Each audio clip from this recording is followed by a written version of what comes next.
Salam dəyərli şagirdlər və MEQA sertifikasiya hazırlaşan dəyərli üzvlər. Gəlin belə bir qəbul məsələsinə baxaq. Deməli, dissosiasiyadan alınan ionların mol miqdarı ilə A2B-nin mol miqdarının asılı qrafiki verilmişdir.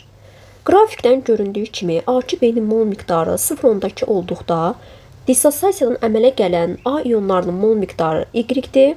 A2B-nin mol miqdarı 0,6 olduqda dissosiasiyadan əmələ gələn B ionlarının mol miqdarı isə X moldur. Bizə deyir ki, X plus Y 0,75 olarsa, A2B birləşməsinin dissosiasiya dərəcəsini hesablayın. 0,2 mol A2B dissosiasiya etdikdə 0,4 mol A ionu və 0,2 mol B ionu, 0,6 mol A2B dissosiasiya etdikdə 1,2 A müsbət və 0,6 mol B2 mənfi əmələ gələr. 0,2 A2B dissosiasiya etdikdə nə qədər A ionu əmələ gəldi? 0,4.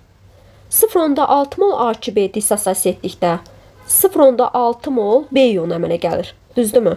İndi bunların hər birini toplayanda neçə edir? 0,4 plus 0,6 bərabər edir 1. Bu nə zaman olur? Dissosiasiya dərəcəsi 100% olduqda. Deməli yazıram ki,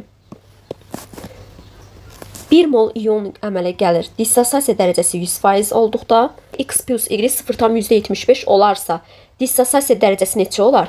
0,75 isə X. X da buradan bərabərdir 75%. Cavab olacaq D variantı.